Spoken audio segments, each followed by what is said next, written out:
Me llamo Miguel Hernández. Tengo 42 años. Y cada mañana despierto sobre un colchón delgado en el piso de un garaje que huele a aceite de motor y humedad.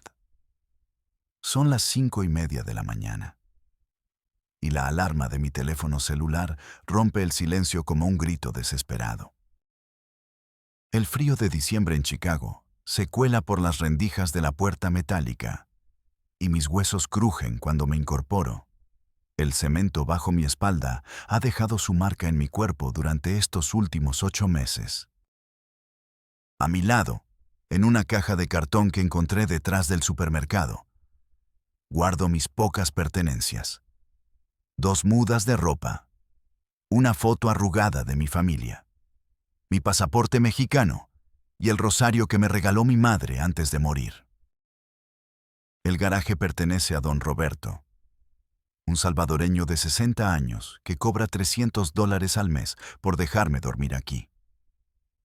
No tiene calefacción, no tiene baño. Para eso debo caminar 2 cuadras hasta la gasolinera Shell, que abre las 24 horas. El olor a gasolina se mezcla con el aroma del café instantáneo que preparo en una pequeña hornilla eléctrica que conecté clandestinamente a la toma de corriente del garaje. Es mi único lujo. Esos 3 minutos donde el vapor caliente me recuerda que aún estoy vivo. El café sabe amargo, aguado, nada como el que preparaba mi esposa Carmen en nuestra casita de Puebla, donde el aroma del café recién molido se mezclaba con el comal caliente y las tortillas hechas a mano. Mientras bebo este café que sabe a desesperación, miro mi teléfono. 3 mensajes de WhatsApp de Carmen, enviados anoche cuando yo ya dormía del cansancio. Mi amor, ¿cómo está el trabajo?, dice el primero. Los niños preguntan cuándo vas a venir de visita, dice el segundo. Te amo mucho, espero que estés comiendo bien en tu departamento bonito, dice el tercero. Cada palabra es una puñalada en mi pecho. Departamento bonito. Si ella supiera que mi departamento es este garaje de 3 metros por 4, donde las noches de tormenta gotea agua del techo y tengo que poner baldes para que no se moje mi colchón. Si supiera que mi refrigerador es una hielera de plástico donde guardo una botella de agua y a veces, cuando tengo suerte, un sándwich del Subway que no alcancé a comer. Fuera del garaje, escucho los primeros sonidos de la ciudad despertando. El rugido de los camiones de basura. El silbido del tren que pasa a 6 cuadras de aquí. Los gritos en inglés de los trabajadores de la construcción que ya se dirigen a sus trabajos. Chicago en diciembre es una bestia de acero y hielo que devora a los hombres como yo, que vinimos aquí persiguiendo un sueño americano que resultó ser una pesadilla disfrazada. Me levanto y siento como cada músculo de mi cuerpo protesta. Duermo en el suelo desde hace tanto tiempo que ya olvidé cómo se siente una cama de verdad. Mis articulaciones suenan como las de un anciano, aunque apenas tengo 42 años. En México trabajaba en una fábrica de textiles, pero era trabajo de oficina. Aquí, en la construcción, mi cuerpo paga el precio de cada dólar que gano. Mientras me visto con la ropa que lavé ayer en el lavamanos de la gasolinera, no puedo evitar recordar cómo empezó todo esto. Hace 2 años y medio, cuando Carmen estaba embarazada de nuestra tercera hija, los doctores dijeron que había complicaciones. Necesitábamos dinero para un hospital privado, para medicinas, para cuidados especiales. En la fábrica de Puebla ganaba apenas para sobrevivir. La decisión de venirme al norte no fue fácil, pero tampoco tuve otra opción. Le prometí a Carmen que en 2 años juntaría suficiente dinero para regresar, o para traerla a ella y a los niños. Le dije que viviría bien, que tendría un departamento bonito, que comería en restaurantes. Todas mentiras que en ese momento creía que se volverían verdad. Nunca imaginé que estaría aquí, en este garaje, mandándole $250 cada quincena, mientras yo como una vez al día y duermo en el suelo. Parte 2. Los días que se quedaron atrás, la niñez en Puebla. Crecí en una casa de adobe en las afueras de Puebla, donde el aire siempre olía a masa de maíz y tierra mojada después de la lluvia. Mi padre, don Aurelio, era un hombre de manos callosas y corazón noble que trabajaba cultivando maíz en un terreno prestado. Tenía la costumbre de silbar mientras trabajaba, siempre la misma canción ranchera que su padre le había enseñado. «Mijo», me decía mientras me enseñaba a sembrar, «la tierra es como una mujer. Hay que tratarla con respeto y paciencia, y ella te dará todo lo que necesitas». Mi madre, doña Esperanza, era una mujer pequeña pero fuerte como un roble. Se levantaba todos los días a las 4 de la mañana para moler el nixtamal y hacer las tortillas que mi padre se llevaba al campo. Sus manos nunca descansaban. Lavaba, cocinaba, cosía, cuidaba de los animales del patio. Tenía una risa contagiosa que llenaba toda la casa cuando algo la alegraba, y cuando se enojaba, su voz podía escucharse hasta la casa del vecino. Éramos 5 hermanos. Yo el mayor, luego María, después Juan, Rosa la más pequeña, y Roberto que llegó cuando yo ya tenía 12 años. Nuestra casa tenía 2 cuartos y una cocina. En uno dormían mis padres con Roberto. En el otro dormíamos los demás, todos en petates sobre el piso de tierra. No teníamos electricidad hasta que cumplí 10 años, y el agua la traíamos del pozo que estaba a 100 metros de la casa. Los domingos por la mañana, después de misa, toda la familia se reunía en el patio trasero para desayunar juntos. Recuerdo el olor de los frijoles refritos mezclándose con el aroma del café de olla que hervía en la estufa de leña. Mi madre preparaba huevos con salsa verde que picaba tanto que nos hacía llorar, pero que sabían a gloria. Mi padre contaba historias de cuando era joven, siempre exagerando los detalles para hacernos reír. Uno de mis recuerdos más vívidos es el día que me enfermé de fiebre tifoidea cuando tenía 8 años. No había dinero para el doctor, así que mi madre me cuidó día y noche durante 2 semanas. Recuerdo sus manos frescas en mi frente ardiendo, sus susurros de oración, el sabor amargo de las hierbas que me daba. «No te vas a morir, mijito», me repetía. «Todavía tienes mucho que hacer en este mundo». Tenía razón, pero nunca imaginé que lo que tenía que hacer me llevaría tan lejos de casa. Los años de escuela y primeros trabajos. La escuela primaria quedaba a 3 kilómetros de mi casa. Y todos los días caminaba descalzo por el sendero de tierra que serpenteaba entre los campos de maíz. La profesora Elena, una mujer delgada con lentes gruesos, fue quien me enseñó a leer y escribir. Tenía una paciencia infinita y siempre olía a agua de rosas. «Miguel», me decía, «tienes buena cabeza para los números. Si estudias, puedes llegar lejos». Pero llegar lejos costaba dinero que no teníamos. Cuando terminé la primaria, mi padre necesitaba ayuda en el campo. A los 14 años, dejé los estudios y comencé a trabajar de sol a sol, plantando y cosechando maíz. Mis manos se llenaron de callos, mi espalda se acostumbró al dolor, y mis sueños de estudiar se fueron desvaneciendo como el humo del comal. Mi primer trabajo remunerado fue en la tienda de don Jacinto, un hombre gordo y sudoroso que vendía abarrotes en el centro del pueblo. Me pagaba 50 pesos a la semana por cargar costales de frijol y arroz, barrer la tienda y atender a los clientes cuando él no estaba. Don Jacinto tenía la costumbre de tomar cerveza desde el mediodía, y mientras más tomaba, más grosero se volvía. «Indio pendejo», Me gritaba cuando se me caía algo. Por eso están jodidos. Por flojos. Aguanté sus insultos durante 6 meses porque necesitaba el dinero para ayudar en casa. Pero un día llegó demasiado lejos.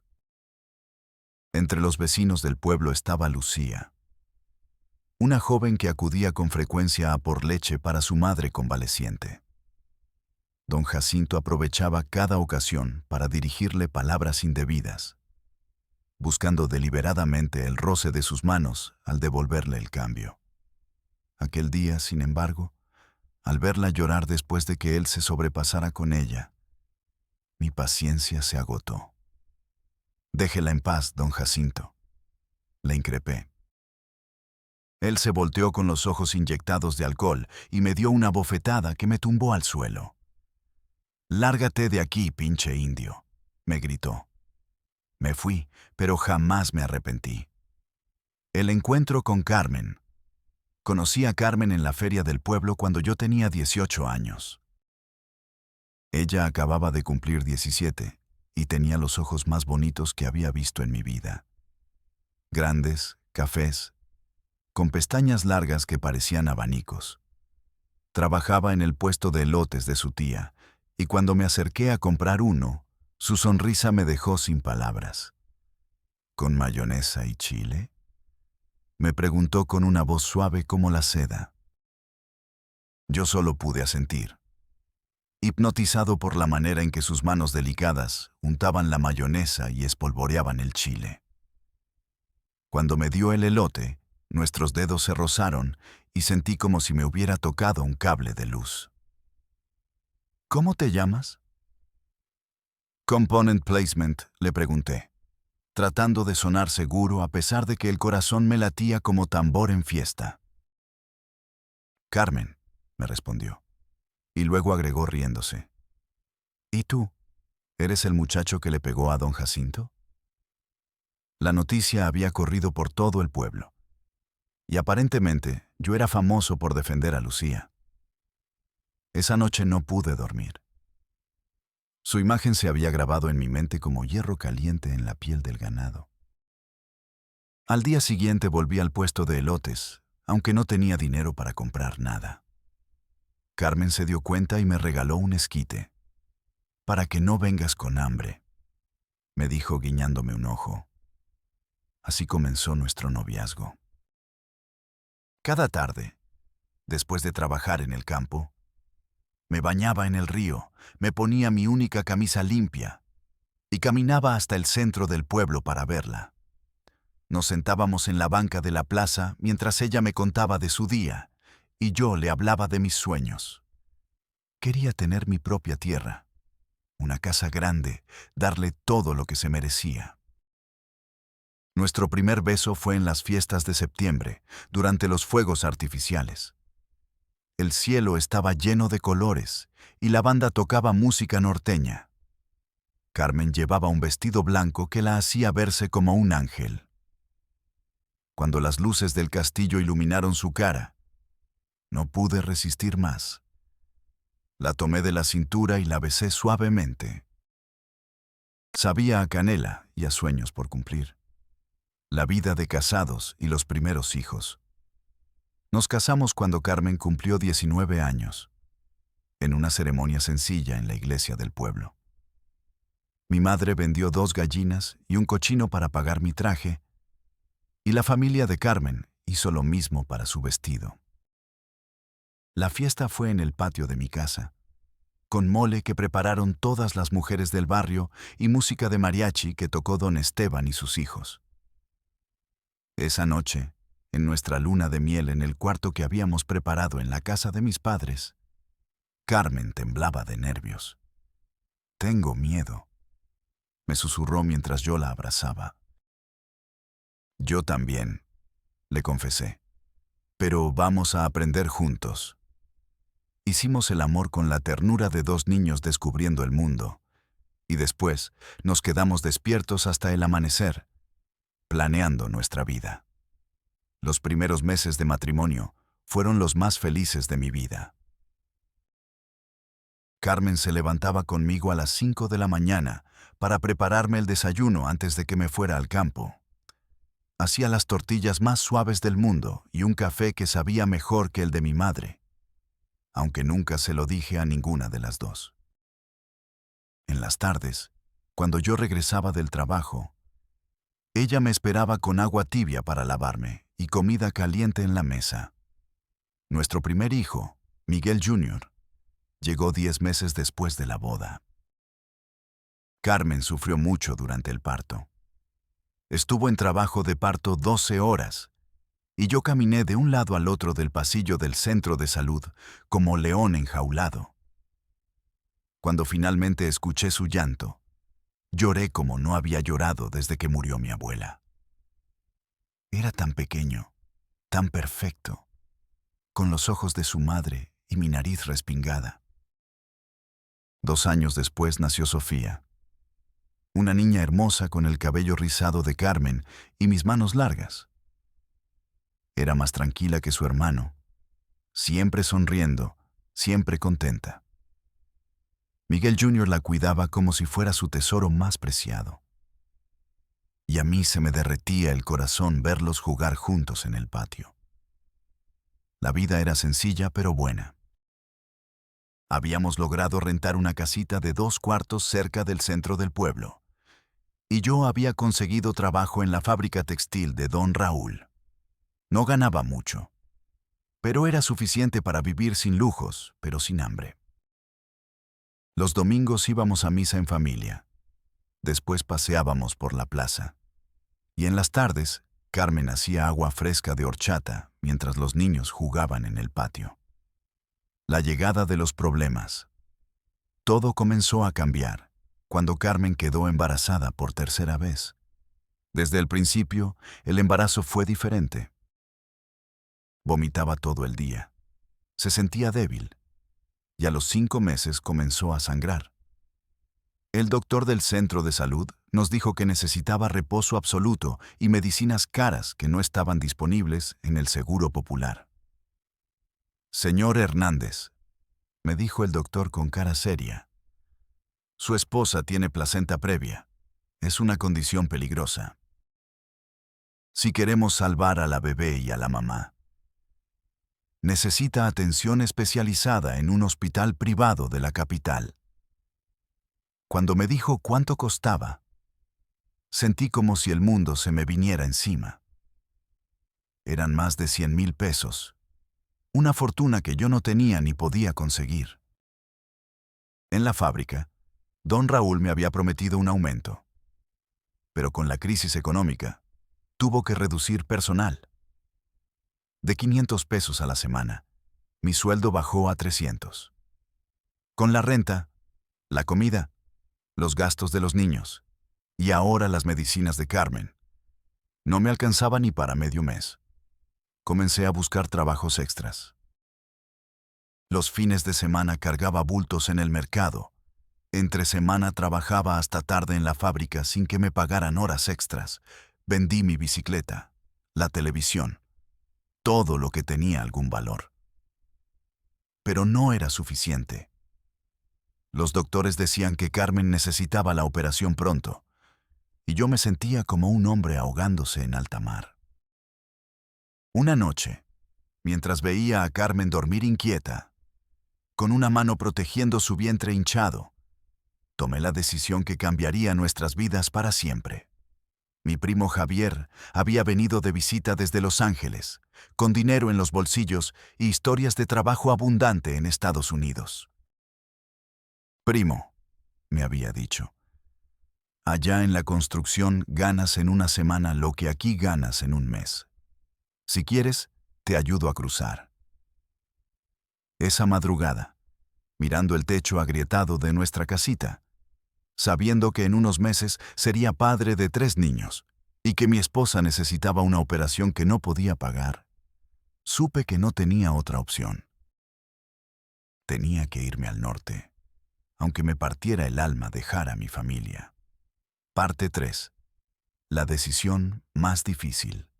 Conversaciones nocturnas y lágrimas silenciosas La primera vez que le mencioné a Carmen la posibilidad de irme a Estados Unidos, estábamos acostados en nuestra cama después de que los niños se habían dormido.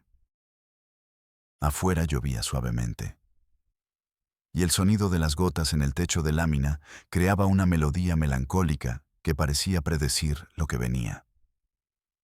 «Amor», le dije con la voz quebrada, «he estado pensando. Mi primo Javier dice que en Estados Unidos puedo ganar suficiente dinero para tu operación». Carmen se quedó en silencio por varios minutos, y yo podía sentir su respiración entrecortada en la oscuridad. «¿Por cuánto tiempo?», Swingo preguntó finalmente, y en su voz había un temblor que me rompió el corazón. «2 años máximo», le mentí, porque yo mismo quería creer que sería tan poco tiempo. «Junto el dinero para tu operación, para que los niños estudien, y regreso para estar contigo cuando nazca la bebé». Carmen comenzó a llorar en silencio. Esas lágrimas que caen sin sollozos, pero que duelen más que cualquier grito. «¿Y si algo me pasa durante la operación y tú no estás aquí?», Zrenia me preguntó. «¿Y si la bebé nace y no conoce a su papá?». Cada pregunta era una daga en mi pecho, pero yo sabía que no tenía otra opción. «No va a pasar nada malo», le dije abrazándola, sintiendo como su vientre se movía entre nosotros. «Voy a mandarte dinero cada semana. Voy a llamarte todos los días. En 2 años estaré de vuelta. Y vamos a tener una casa mejor, dinero en el banco y nunca más vamos a pasar necesidades». Esas conversaciones se repitieron durante semanas. Carmen lloraba cada noche, y yo pretendía estar seguro de mi decisión. Pero por dentro me moría de miedo. ¿Qué tal si no conseguía trabajo? ¿Qué tal si me deportaban? ¿Qué tal si algo le pasaba a Carmen mientras yo estaba lejos? Preparando el viaje, mi primo Javier me presentó con un coyote que se hacía llamar el Güero, aunque era más moreno que yo. Era un hombre alto y delgado, con dientes de oro y una cicatriz que le cruzaba la mejilla izquierda. «Son $5,000», me dijo sin rodeos. «3,000 antes de salir, 2,000 cuando llegues a Los Ángeles». Era una fortuna que no tenía, pero él conocía el negocio. «Te conectas con gente allá que ya pasó», me explicó mientras fumaba un cigarro tras otro. «Ellos te pagan el resto cuando consigas trabajo. Pero si te rajas en el camino o te agarran los de migración, tu dinero ya no es mi problema». Sus palabras eran frías como el acero, pero era mi única opción. Para conseguir los $3,000 iniciales, tuve que vender todo lo que teníamos de valor. La mesa del comedor que había heredado de mi abuela, el refrigerador que tanto trabajo me había costado comprar, las joyas de Carmen, hasta la máquina de coser con la que ella ganaba un dinero extra haciendo ropa para las vecinas. La parte más difícil fue pedirle dinero prestado a mi hermano Juan. Él trabajaba de albañil y tampoco tenía mucho, pero me prestó 1,500 pesos con la condición de que se los pagara con intereses. «Miguel», me dijo con los ojos húmedos, «espero que sepas lo que estás haciendo. Esta familia te necesita aquí». «Lo sé, hermano», le respondí, «pero ahorita necesitan el dinero más que mi presencia. Cuando regrese, les voy a pagar todo lo que me están prestando y más». Qué ingenuo fui al pensar que sería tan fácil. También tuve que hablar con mis padres. Mi madre lloró durante 3 días cuando le dije mi plan. «Mijito», me decía mientras me abrazaba, «los que se van al norte nunca regresan iguales. Algunos no regresan nunca». Mis padres habían perdido a 2 vecinos en el desierto y conocían historias de familias destruidas por la migración. Mi padre siempre hombre de pocas palabras, me llevó aparte el día antes de mi partida. «Hijo», me dijo con voz ronca, «no te voy a mentir. Esto que vas a hacer es muy peligroso, pero entiendo por qué lo haces. Cuídate mucho y no olvides de dónde vienes». Me dio un abrazo que duró varios minutos, y supe que él también tenía miedo de no volverme a ver. Los últimos días en casa, la última semana en casa, fue una mezcla de nostalgia anticipada y terror. Cada momento sabía que podía ser el último. El último desayuno con tortillas hechas por Carmen, el último baño con los niños, la última noche durmiendo en mi propia cama. Miguel Jr., que ya tenía 4 años, se daba cuenta de que algo estaba pasando. «Papá, ¿por qué mamá llora tanto?». Zrenia preguntaba con esos ojos inocentes que me partían el alma. «Porque papá se va a trabajar lejos para comprarles juguetes bonitos», le mentía, cargándolo y respirando el olor de su cabello recién lavado. Sofía, de 2 años, era muy pequeña para entender, pero parecía sentir la tensión en la casa. Se había vuelto más pegajosa conmigo. No me dejaba ni ir al baño sin seguirme.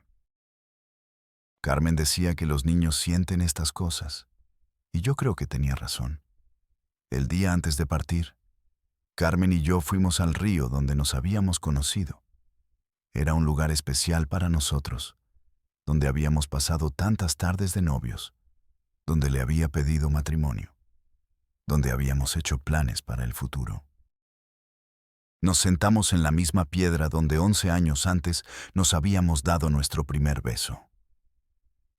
«Prométeme que vas a regresar», me dijo Carmen mientras acariciaba su vientre de 7 meses. «Prométeme que no te vas a olvidar de nosotros, que no vas a encontrar otra mujer allá». Sus miedos eran legítimos. Habíamos escuchado historias de hombres que se iban al norte y nunca regresaban, que formaban nuevas familias y se olvidaban de las que habían dejado atrás. «Te prometo que voy a regresar», le dije tomando sus manos. «Y te prometo que voy a seguir siendo tu esposo hasta el día que me muera. Tú eres el amor de mi vida, Carmen. Nada ni nadie va a cambiar eso». En ese momento creía cada palabra que decía. No sabía que la distancia y la desesperación tienen el poder de cambiar hasta al hombre más fiel. La noche antes de partir, mi última noche en casa, no pude dormir ni un minuto. Me quedé despierto viendo a Carmen dormir, memorizando cada detalle de su cara. Sus pestañas largas, la pequeña cicatriz en su barbilla que se había hecho de niña, la manera en que fruncía los labios cuando soñaba. Sabía que durante muchas noches esa imagen sería lo único que me acompañaría. A las 3 de la mañana, Miguel Jr. se despertó y vino a nuestra cama. «Papá, tuve una pesadilla», me dijo con voz asustada.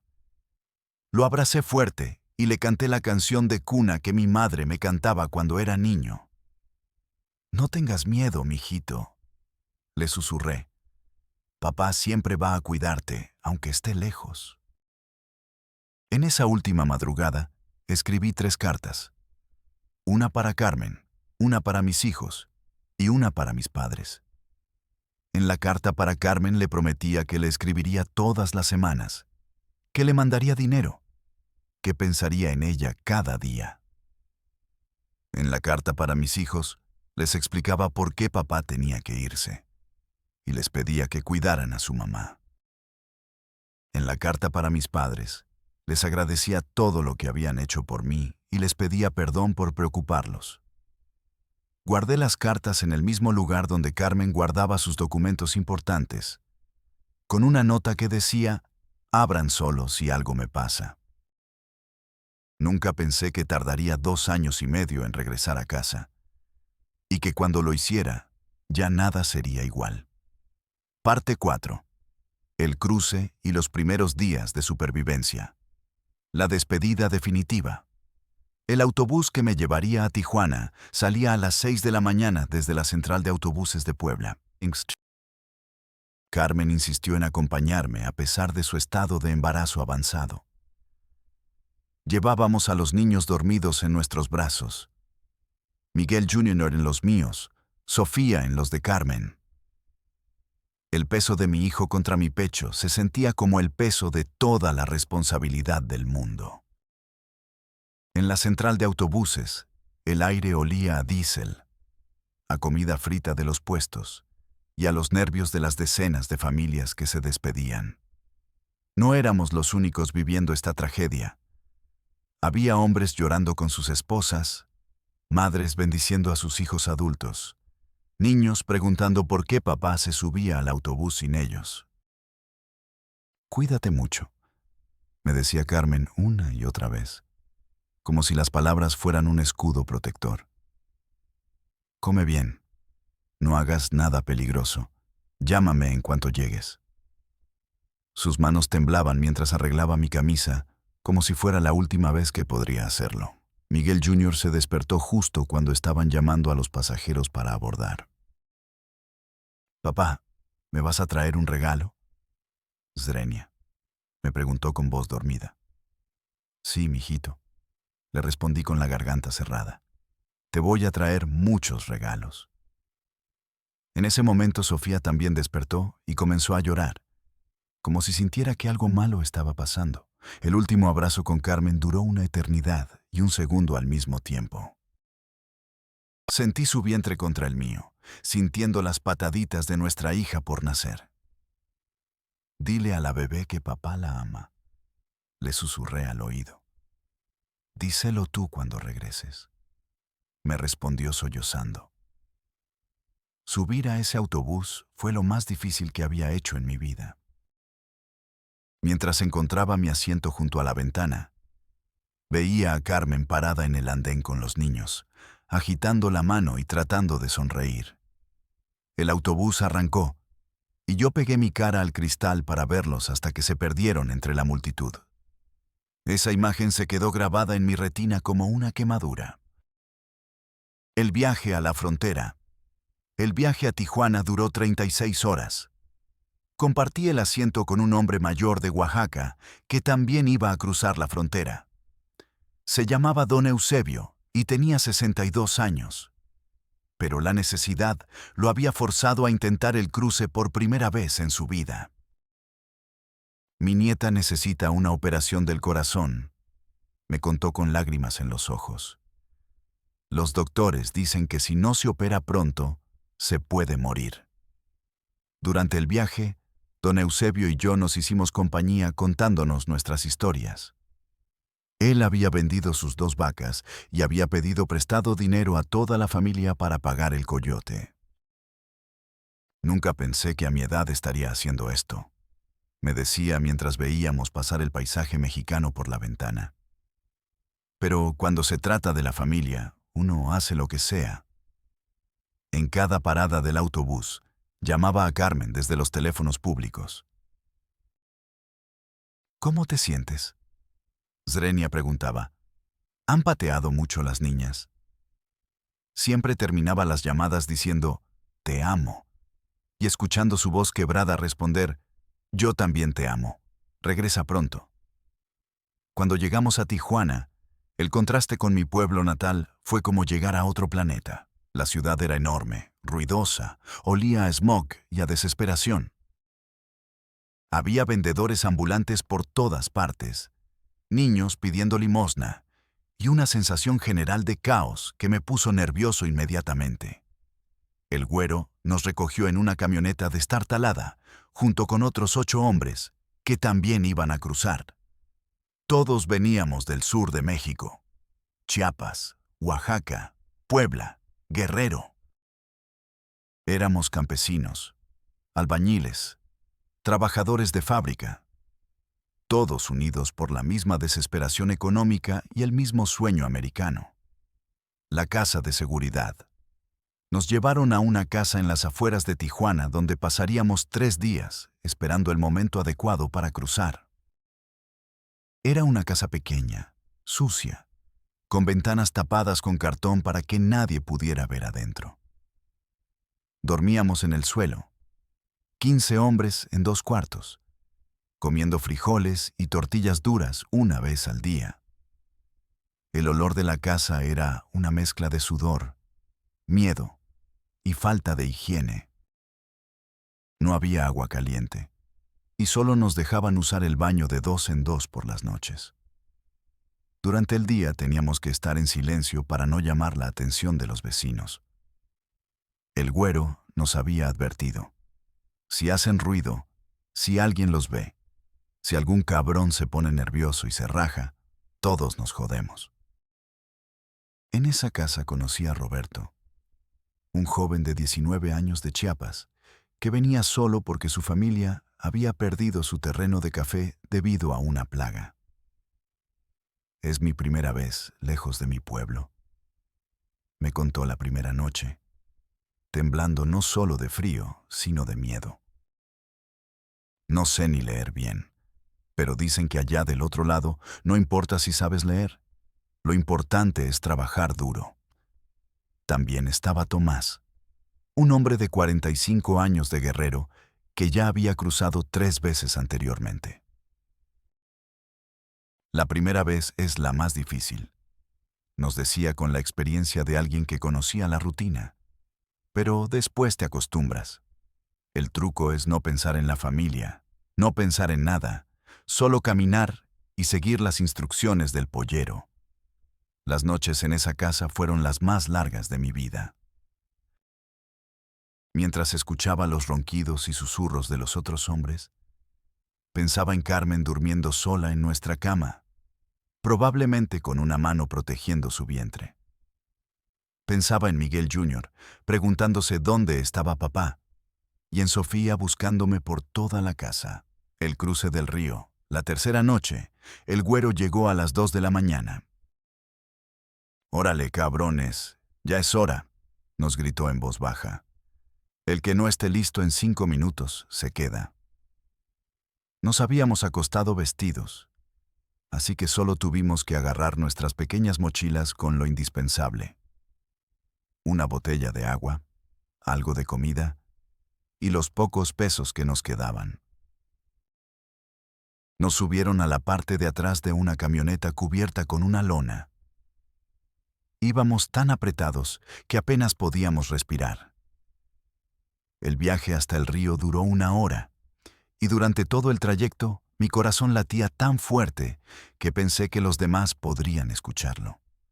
Cuando llegamos al río Bravo, el agua se veía negra y amenazante bajo la luna. El agua estaba helada y llegaba hasta el pecho. El pollero que nos ayudó a cruzar era un joven flaco que no parecía tener más de 25 años. «El que no sepa nadar, que se agarre de los que sí saben», nos gritó. «Y si alguno se está ahogando, no traten de salvarlo porque se van a morir los dos». Don Eusebio no sabía nadar, así que me agarró del brazo durante todo el cruce. Su miedo era palpable. Temblaba tanto que pensé que se iba a ahogar del susto antes que del agua. «Tranquilo, don Eusebio», le susurraba mientras luchábamos contra la corriente. «Ya casi llegamos, ya casi estamos del otro lado». Cuando finalmente pisé tierra americana, sentí una mezcla extraña de alivio y terror. Habíamos logrado cruzar, pero ahora venía la parte más peligrosa. Caminar por el desierto durante 2 días sin ser detectados por la patrulla fronteriza. Los primeros pasos en territorio americano. El desierto de Arizona en febrero era un infierno de frío en las noches y calor sofocante durante el día. Caminamos durante 14 horas seguidas la primera noche, siguiendo a nuestro pollero por senderos que solo él conocía. Llevábamos botellas de agua que se congelaron durante la noche y se calentaron tanto durante el día que parecía que estábamos bebiendo té. Roberto, el joven de Chiapas, comenzó a deshidratarse durante el segundo día. Sus labios estaban blancos, sudaba frío y se tambaleaba mientras caminaba. «No puedo más», nos decía. Déjenme aquí, sigan ustedes. Pero don Eusebio y yo lo tomamos de los brazos y lo ayudamos a seguir. Nadie se queda atrás, le dije. Todos llegamos o nadie llega. Durante esas 48 horas en el desierto, pensé 1000 veces que iba a morir. Mis pies estaban llenos de ampollas. Tenía los labios partidos por la deshidratación y la mochila parecía pesar 100 kilos. Pero cada vez que quería rendirme, pensaba en Carmen, en los niños, en la bebé que estaba por nacer, y encontraba fuerzas para dar un paso más. La noche del segundo día, escuchamos las camionetas de la patrulla fronteriza a lo lejos. Sus reflectores barrían el desierto como ojos gigantes buscando presas. Nos echamos boca abajo detrás de unos arbustos y permanecimos inmóviles durante 3 horas, respirando arena y rogando que no nos encontraran. Finalmente, al amanecer del tercer día, vimos las luces de Phoenix a lo lejos. El pollero nos señaló una carretera donde nos recogería una camioneta. Ya la hicieron, cabrones, nos dijo con una sonrisa. Ya están en Estados Unidos. Pero yo sabía que el verdadero reto apenas comenzaba. Parte 5. Los primeros meses de supervivencia. La primera casa segura en Phoenix. La camioneta que nos recogió en las afueras de Phoenix era conducida por una mujer mexicoamericana de unos 50 años, que hablaba perfecto inglés y español. Se hacía llamar la Güera María, y era parte de la red de coyotes que ayudaban a los migrantes recién llegados. Bienvenidos a Estados Unidos, nos dijo con ironía. Aquí empieza la verdadera aventura. Nos llevó a una casa en un barrio de Phoenix, donde vivían otros migrantes recién llegados. Era una casa de 2 pisos que probablemente había sido bonita hace 20 años, pero ahora parecía un refugio de guerra.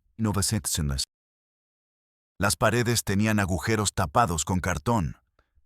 Las ventanas tenían los cristales rotos, y el olor a humedad y a comida rancia impregnaba cada rincón. En esa casa vivían 23 hombres de diferentes edades y nacionalidades. Había mexicanos como yo, pero también salvadoreños, guatemaltecos, y hasta un hondureño que había viajado durante 2 meses para llegar hasta aquí. Todos compartíamos la misma historia. Habíamos dejado a nuestras familias para buscar el sueño americano que nos permitiera salvarlas de la pobreza. Mi cama era un colchón viejo en el piso del cuarto que compartía con otros 7 hombres. El colchón tenía manchas que preferí no investigar, y olía a sudor de todos los que habían dormido ahí antes que yo. Pero después de 2 noches en el desierto, hasta ese colchón mugroso se sentía como un palacio. La primera noche, llamé a Carmen desde un teléfono público, que estaba a 3 cuadras de la casa. Habían pasado 5 días desde que salí de Puebla, y ella estaba desesperada. Miguel, pensé que habías muerto. Me gritó llorando cuando escuchó mi voz. No he dormido ni comido esperando tu llamada. Le mentí que estaba bien, que el viaje había sido fácil, que ya tenía trabajo. No quería que se preocupara más de lo necesario. El primer trabajo en la construcción, don Rubén, el dueño de la casa segura, conocía a varios contratistas que empleaban inmigrantes sin papeles. Te consigo trabajo en construcción, me dijo el segundo día. Pero no es fácil. Trabajas de sol a sol, te pagan menos que a los americanos y si te quejas, te corren. No tenía opción de ser selectivo. Necesitaba dinero urgentemente. Mi primer día de trabajo fue en una obra de construcción de casas en las afueras de Phoenix. El contratista era un americano rubio y gordo que se llamaba Frank y hablaba español con acento texano. ¿Tú trabajar duro?, Swingue preguntó en su español chapurreado. Sí, señor, le respondí. aunque no tenía ni idea de lo que significaba trabajar duro hasta ese día. El trabajo consistía en cargar bloques de cemento que pesaban más de 20 kilos cada uno, desde los camiones hasta donde los albañiles los necesitaban. Bajo el sol de Arizona, que en marzo ya era brutal, cargué miles de bloques durante 12 horas seguidas.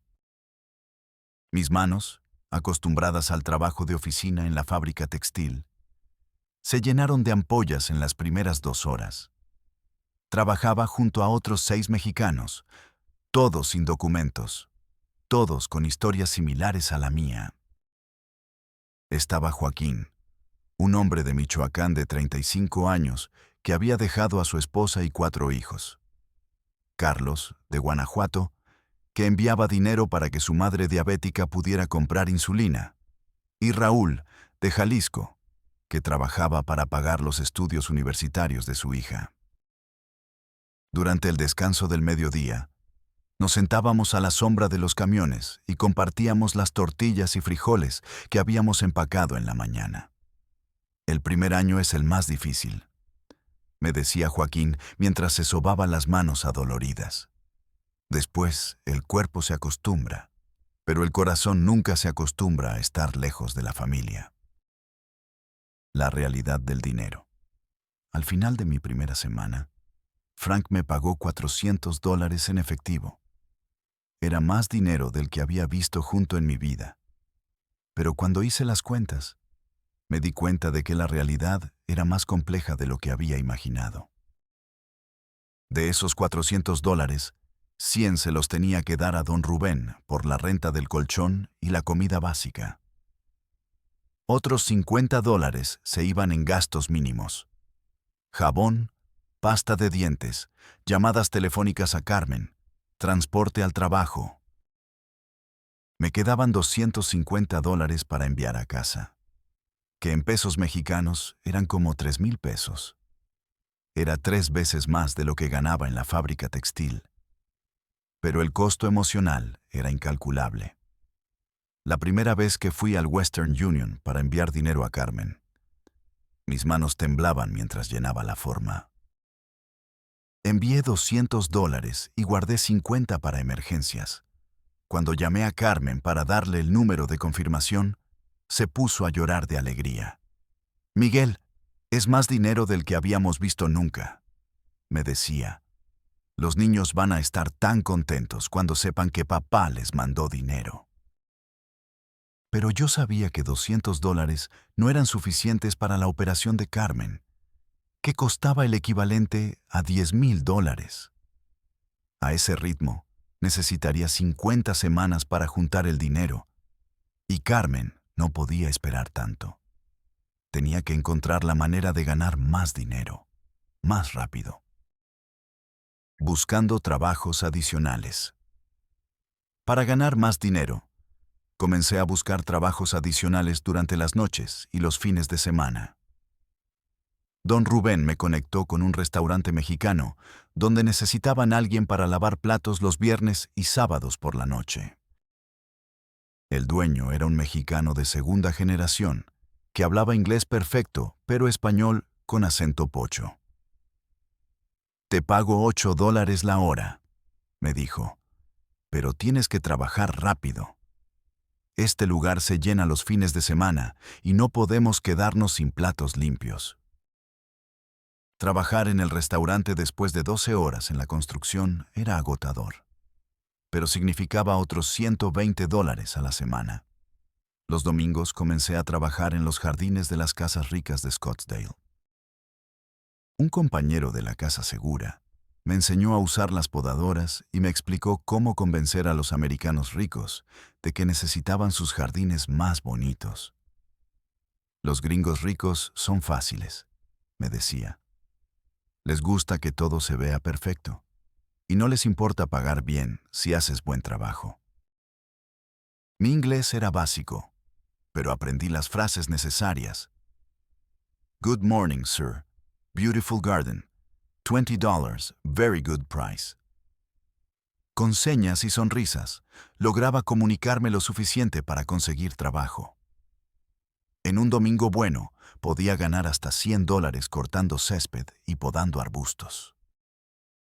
Trabajando 7 días a la semana, entre la construcción, el restaurante y los jardines, logré aumentar mis ingresos a $600 por semana. Después de gastos, podía enviar $400 a Carmen cada semana. Era un progreso, pero mi cuerpo comenzaba a mostrar signos de agotamiento extremo. Las llamadas nocturnas con Carmen.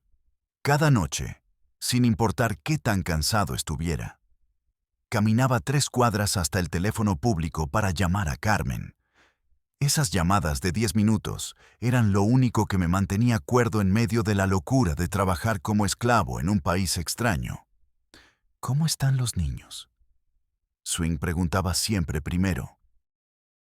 Carmen me contaba que Miguel Jr. había aprendido a escribir su nombre, que Sofía ya decía palabras completas, que la bebé en su vientre pateaba mucho durante las noches.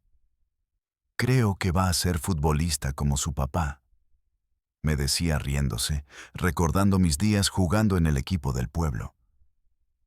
¿Cómo te sientes tú?, era mi segunda pregunta obligatoria. Carmen siempre me decía que estaba bien, pero yo podía escuchar el cansancio en su voz. Estaba entrando en su 8º mes de embarazo, cuidando sola a 2 niños pequeños, trabajando en casa haciendo costuras para ganar unos pesos extra y lidiando con un embarazo complicado sin su esposo al lado. ¿Cuándo vas a regresar?, me preguntaba cada noche, y cada noche yo le mentía un poco más. Pronto, mi amor, ya casi junto el dinero para tu operación. La verdad era que cada semana me daba cuenta de que 2 años no iban a ser suficientes.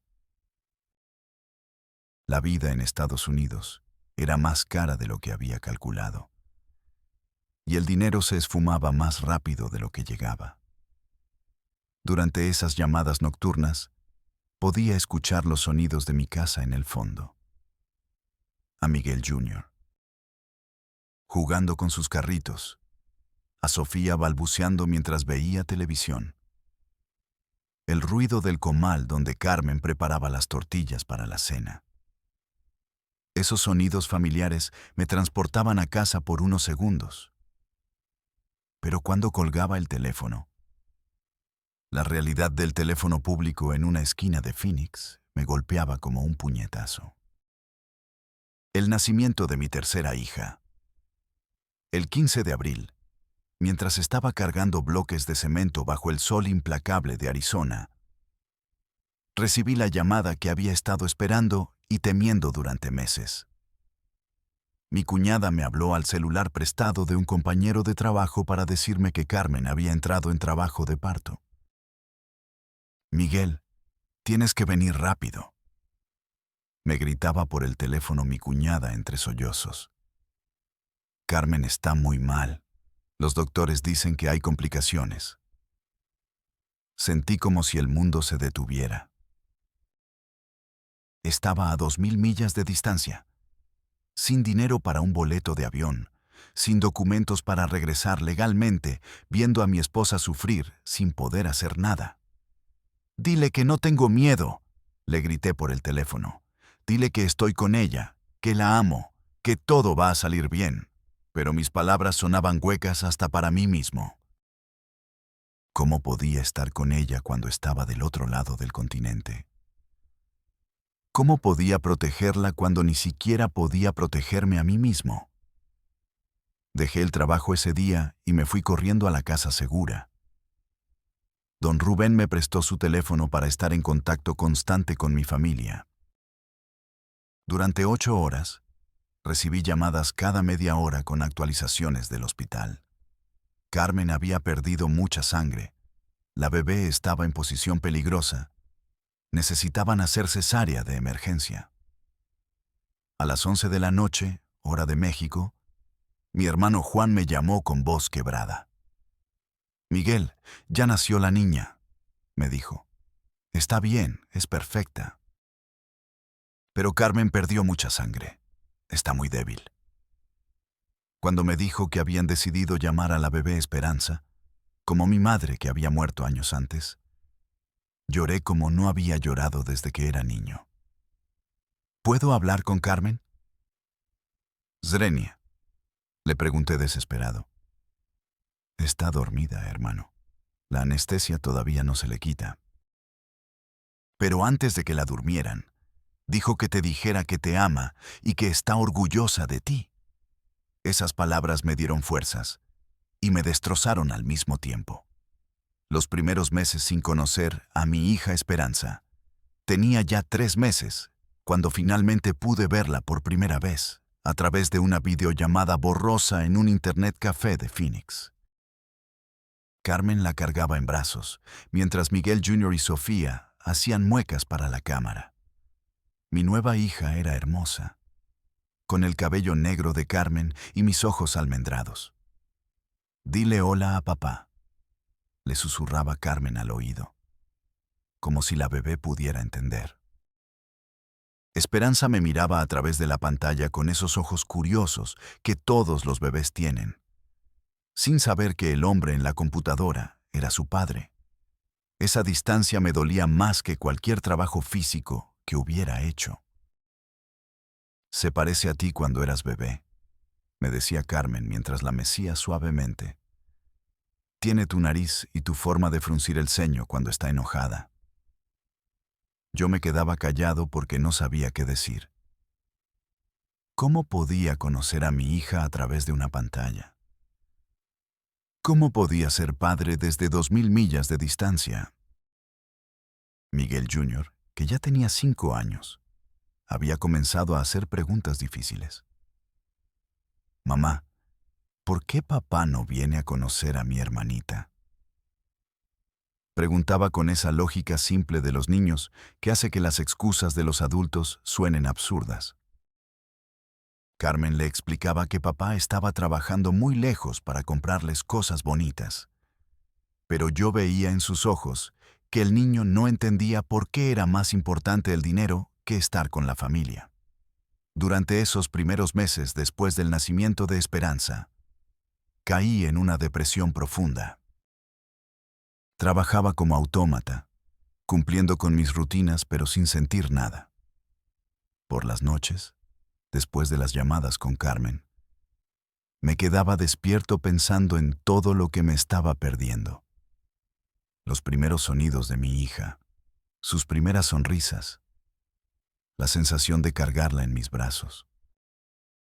El primer año en Estados Unidos. Al cumplir un año en Estados Unidos, hice un balance de mi situación. Había logrado enviar a Carmen casi $20,000, suficiente para pagar la operación que necesitaba después del parto y para vivir cómodamente durante varios meses.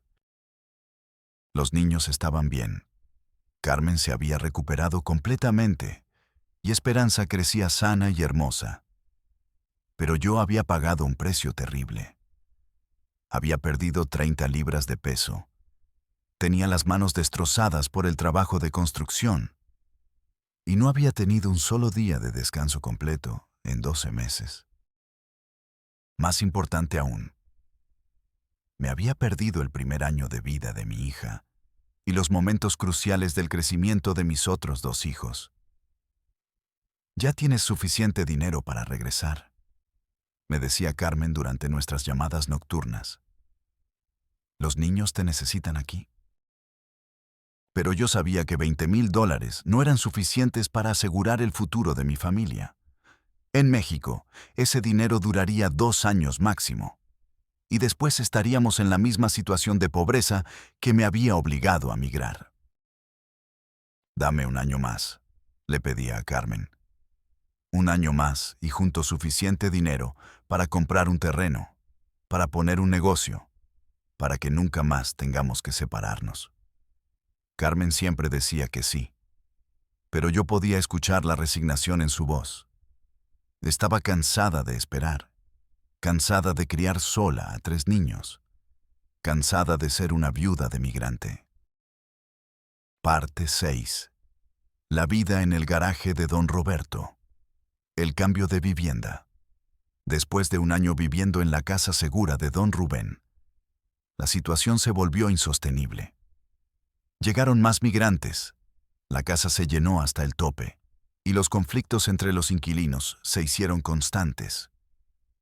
Había robos menores, peleas por el baño, discusiones por la comida. Necesitaba encontrar un lugar más tranquilo, aunque fuera más caro. Don Roberto, un salvadoreño que conocí en el trabajo de construcción, me ofreció rentar su garaje por $300 al mes. No es lujo, me advirtió, pero es privado. Puedes entrar y salir cuando quieras, y nadie te va a molestar. Después de ver el lugar, acepté inmediatamente. Cualquier cosa era mejor que dormir con 20 extraños en cuartos llenos de tensión. El garaje medía aproximadamente 3 metros por 4 metros. Tenía piso de cemento, paredes de bloc sin pintar y una puerta metálica que daba a la calle. No tenía ventanas, solo un pequeño respiradero cerca del techo que dejaba entrar un rayo de luz durante el día. Don Roberto había instalado una conexión eléctrica ilegal, solo un cable que colgaba del techo con un foco desnudo. Mi mudanza consistió en llevar mis 2 mudas de ropa, la foto de mi familia y el colchón viejo que había comprado en un mercado de pulgas por $20. También compré una hielera de plástico que funcionaba como refrigerador, una hornilla eléctrica pequeña y una cubeta para tener agua. Era todo lo que necesitaba para sobrevivir, aunque apenas se podía llamar vivir. La primera noche en el garaje, me senté en mi colchón escuchando los sonidos de la calle. Carros pasando, perros ladrando, música que salía de las casas vecinas. El silencio después del ruido constante de la casa segura era extraño, casi inquietante. Por primera vez en un año, estaba completamente solo con mis pensamientos, y no estaba seguro de si eso era bueno o malo. La rutina de supervivencia. Mi rutina en el garaje se convirtió en una máquina perfecta de supervivencia. Me levantaba a las 5:30 de la mañana cuando sonaba la alarma de mi teléfono. El primer desafío del día era encontrar un baño. Caminaba 2 cuadras hasta la gasolinera Shell, que abría las 24 horas. El empleado nocturno, un joven americano con tatuajes, ya me conocía y me dejaba usar el baño sin comprar nada. Después del baño, regresaba al garaje para prepararme un café instantáneo en mi hornilla eléctrica. Era el único lujo que me permitía cada mañana. Esos 3 minutos donde el vapor del café me recordaba que era humano. Mientras esperaba que hirviera el agua, me lavaba la cara y los dientes en un lavamanos portátil que había improvisado con una cubeta y una botella de agua. El desayuno consistía en un pan dulce y una banana que compraba en la tienda de la esquina. El dueño era un mexicano de Sonora que me vendía todo más barato porque sabía mi situación.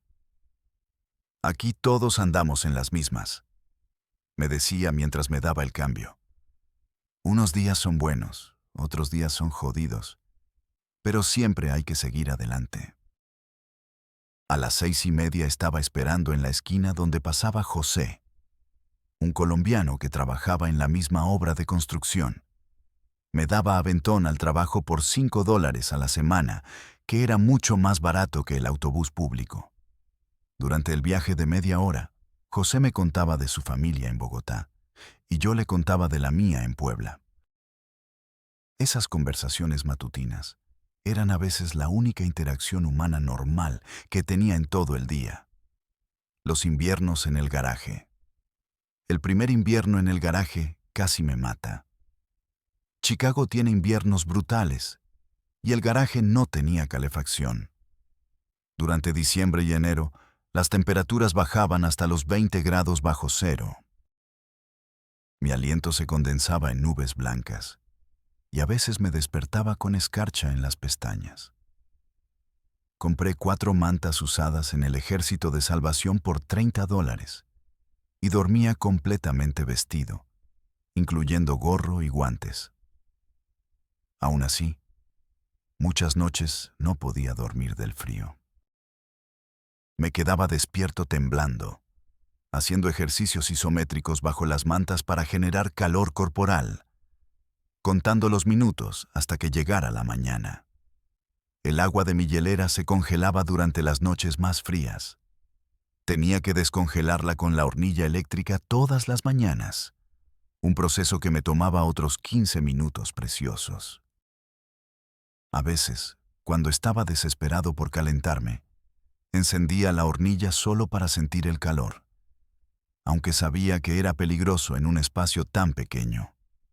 Durante una tormenta de nieve particularmente severa en febrero, no pude salir del garaje durante 2 días. La puerta metálica se había congelado y no abría, y la nieve había bloqueado la entrada. Sobreviví comiendo crackers saladas y tomando agua derretida. Cuando finalmente pude salir, pensé seriamente en regresar a México, aunque fuera sin dinero. ¿Estás comiendo bien?, Swing me preguntaba Carmen durante nuestras llamadas. ¿No tienes frío en tu departamento? No, mi amor. Aquí tengo calefacción y como 3 veces al día. Le mentía mientras temblaba en mi garaje helado, comiéndome mi único alimento del día.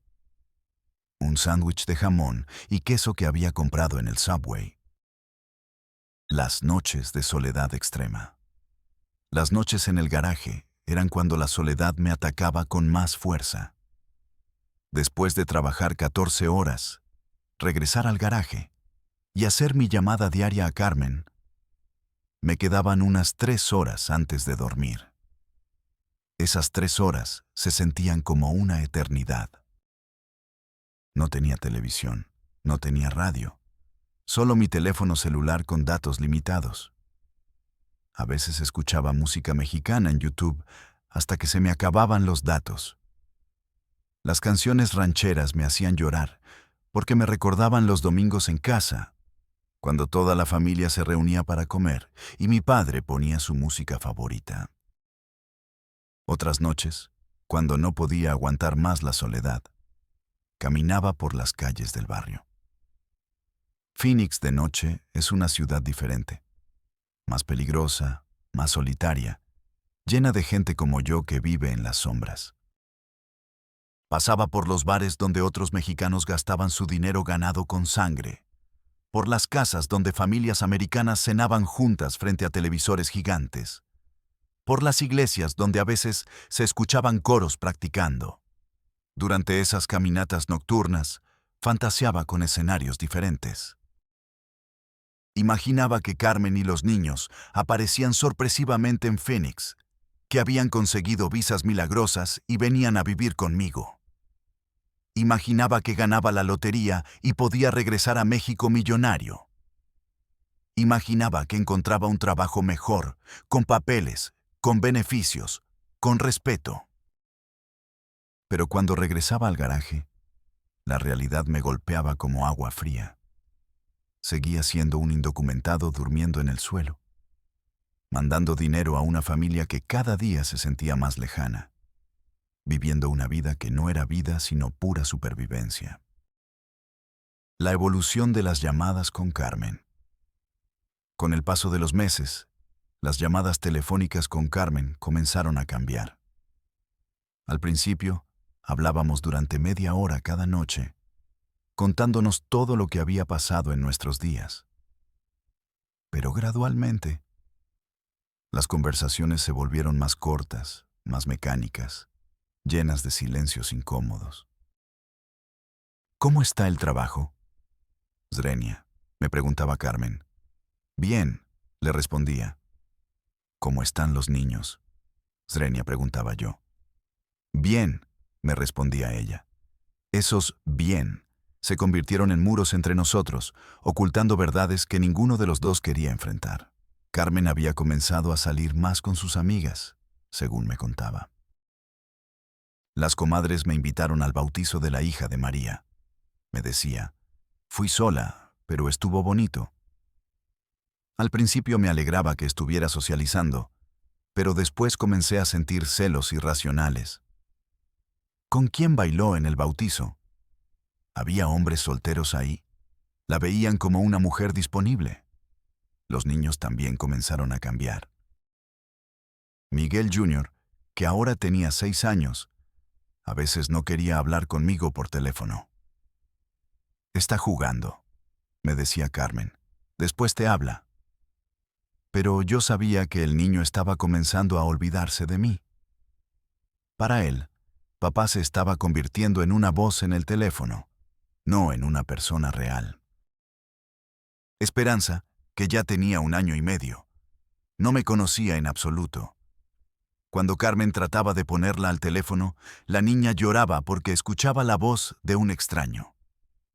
Dile hola a papá, le insistía Carmen, pero Esperanza solo quería regresar a sus juguetes. Cada rechazo de mi hija era una puñalada en el corazón. ¿Cuándo vas a venir? Luego me preguntaba Sofía, que ahora tenía 4 años, con esa insistencia inocente de los niños. Pronto, mi princesa, le mentía.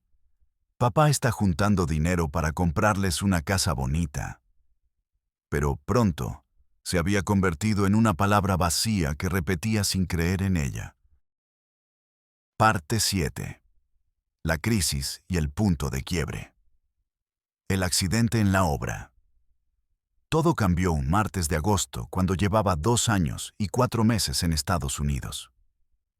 Estábamos construyendo un edificio de apartamentos de 5 pisos y yo trabajaba en el 4.º piso cargando materiales.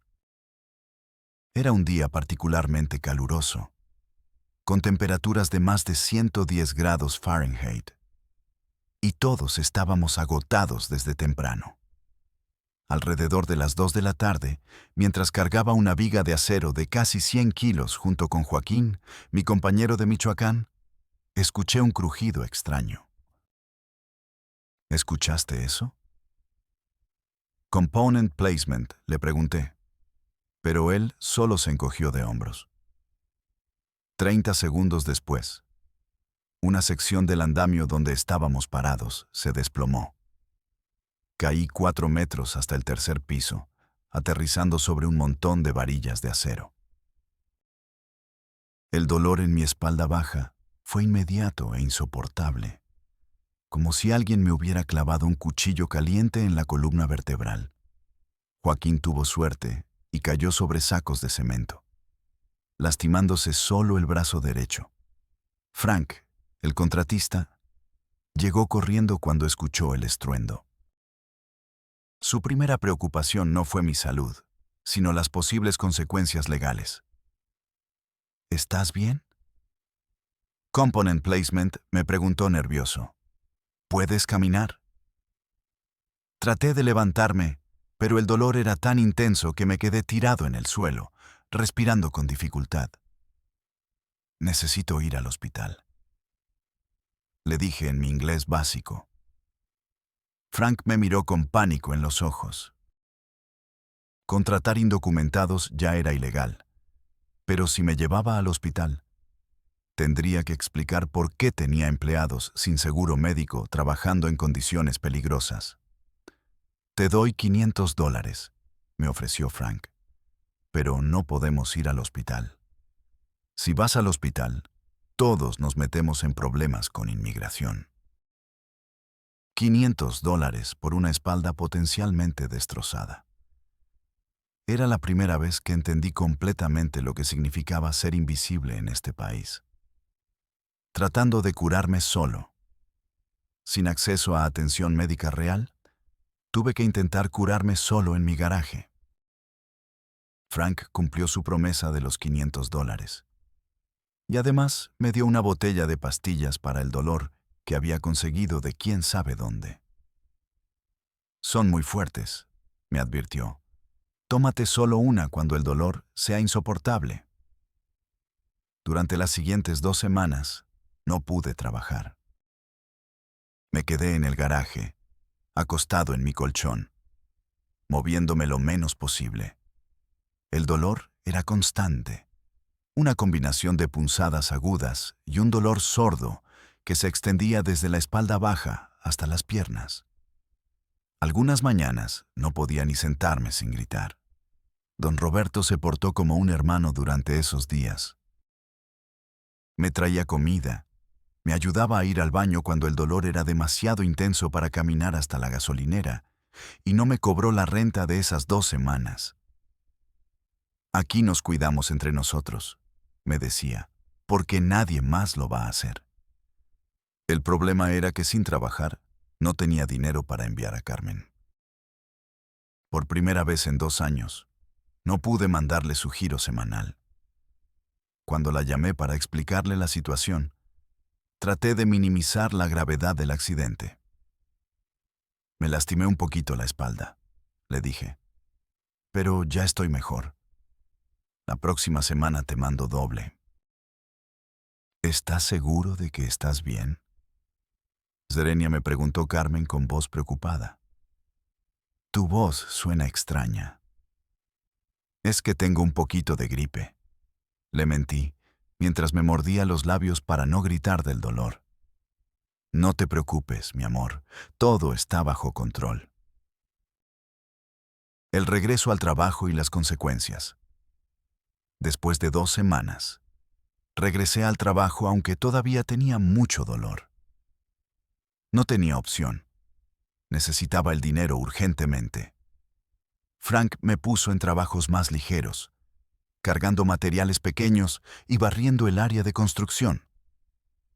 Pero aún así mi espalda protestaba con cada movimiento.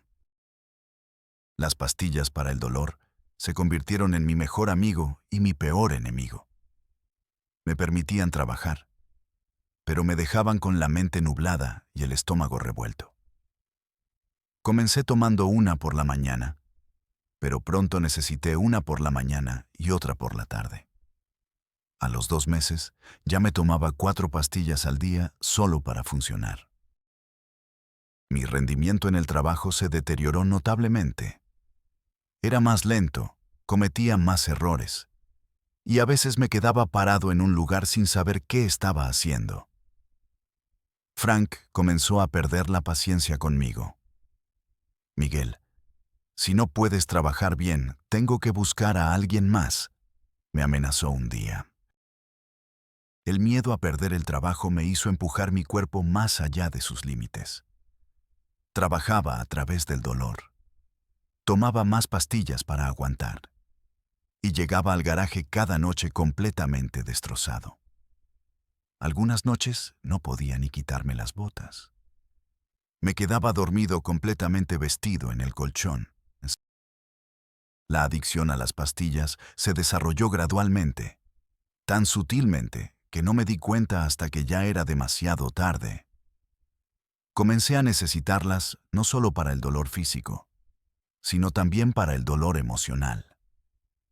Con las pastillas, podía soportar la soledad del garaje, la nostalgia por mi familia, la desesperación de mi situación. Las llamadas se vuelven más difíciles. El efecto de las pastillas hizo que las llamadas telefónicas con Carmen se volvieran cada vez más difíciles.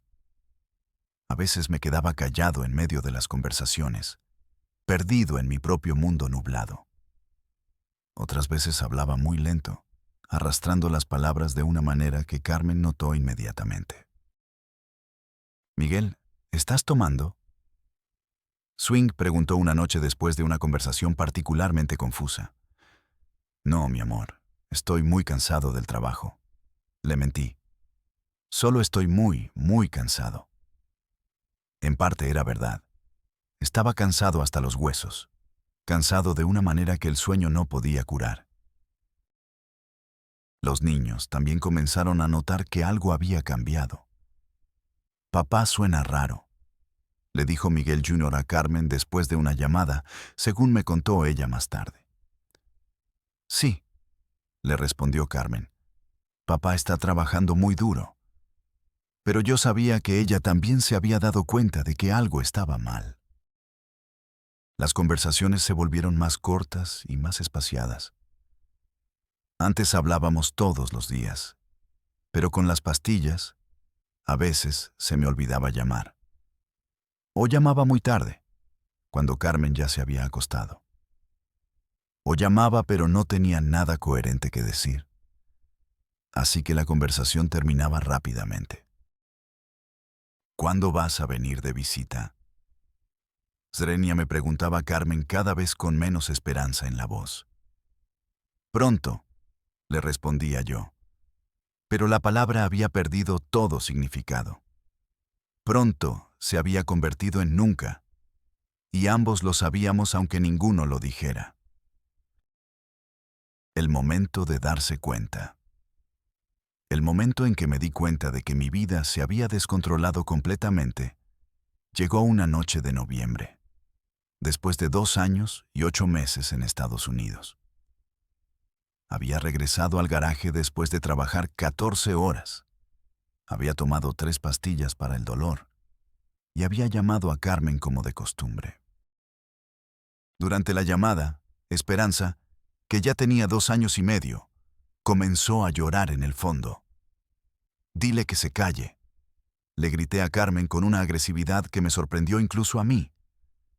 «Es mi hija, Miguel», me respondió Carmen con voz fría, «y está llorando porque tiene fiebre». «Perdón», le dije inmediatamente. «Perdón, mi amor, no quise gritarte. Es que estoy muy cansado». Pero el daño ya estaba hecho. Carmen colgó el teléfono sin decir adiós, algo que nunca había hecho en nuestros 11 años de matrimonio. Esa noche, sentado en mi colchón en el garaje, mirando la foto arrugada de mi familia, me di cuenta de que me había convertido en un extraño para las personas que más amaba. Mi esposa me colgaba el teléfono. Mis hijos no querían hablar conmigo. Y mi hija menor ni siquiera sabía quién era yo. Había venido a Estados Unidos para salvar a mi familia, pero en el proceso me había perdido a mí mismo. El hombre que había salido de Puebla hace casi 3 años era trabajador, responsable, amoroso, presente. El hombre que ahora vivía en un garaje en Phoenix era adicto a las pastillas, emocionalmente ausente, físicamente destrozado y espiritualmente muerto. Esa noche lloré como no había llorado desde la muerte de mi madre. Lloré por el tiempo perdido, por las oportunidades desperdiciadas, por el daño que había causado a mi familia al tratar de salvarla. Lloré hasta que se me acabaron las lágrimas, y después seguí sollozando en silencio hasta que salió el sol. Parte 8. La llamada que cambió toda la conversación definitiva 3 días después del incidente telefónico. Carmen me llamó a mí en lugar de esperar mi llamada nocturna. Era mediodía en Phoenix, y yo estaba comiendo mi único alimento del día sentado en el borde de una construcción cuando sonó mi teléfono. Ver el número de México en la pantalla a esa hora me llenó de pánico inmediatamente. «Miguel, necesitamos hablar», me dijo Carmen sin saludarme siquiera. Su voz sonaba diferente, más firme, más decidida, más distante. «Los niños están en casa de mi hermana. Tenemos tiempo para hablar sin interrupciones». Supe inmediatamente que esta no sería una conversación normal. ¿Pasó algo malo? Zrenia, pregunté con el corazón latiéndome aceleradamente. «Sí, Miguel, pasó algo malo», me respondió. «Pero no es lo que tú piensas. Lo que pasó malo es que me di cuenta de que llevo casi 3 años mintiendo a nuestros hijos sobre su papá». Sus palabras me golpearon como un martillazo en el pecho. «¿De qué hablas, Carmen?». Swingo, le pregunté, aunque en el fondo sabía perfectamente de qué hablaba. «Hablo de que les digo que su papá es un héroe que está trabajando en Estados Unidos para darles una vida mejor, cuando la verdad es que su papá se ha convertido en un fantasma que apenas llama, que habla raro cuando llama, y que ya ni siquiera pregunta cómo están». «Carmen, yo siempre pregunto cómo están», protesté débilmente. «No, Miguel», me interrumpió. «Tú preguntas, ¿cómo están los niños?», como si fuera una fórmula que tienes que repetir, Pero cuando te contesto, ni siquiera escuchas la respuesta. ¿Sabes que Miguel Jr. se sacó el primer lugar en su clase? ¿Sabes que Sofía ya sabe leer? ¿Sabes que Esperanza dice papá, pero no tiene ni idea de quién es papá? Cada pregunta era como una bofetada. La verdad era que no sabía nada de esos detalles, porque durante las llamadas mi mente estaba nublada por las pastillas, pensando en el dolor de mi espalda, preocupándome por el trabajo del día siguiente. Había estado físicamente presente en las llamadas, pero emocionalmente ausente. Yo sí los escucho. Mentí patéticamente. No, Miguel, no nos escuchas, me respondió Carmen con una tristeza infinita en la voz. ¿Y sabes cómo me doy cuenta? Porque cuando Esperanza estuvo hospitalizada con neumonía el mes pasado, te lo dije 3 veces en diferentes llamadas, y tú nunca preguntaste cómo siguió. Nunca preguntaste si ya estaba bien. Una de esas veces hasta dijiste, qué bueno, mi amor, cuando te dije que estaba en el hospital. La revelación devastadora. Carmen continuó hablando, y cada palabra era como un cuchillo penetrando más profundo en mi corazón ya destrozado. Miguel, voy a ser muy honesta contigo porque te amo. O porque amé al hombre que eras antes de irte.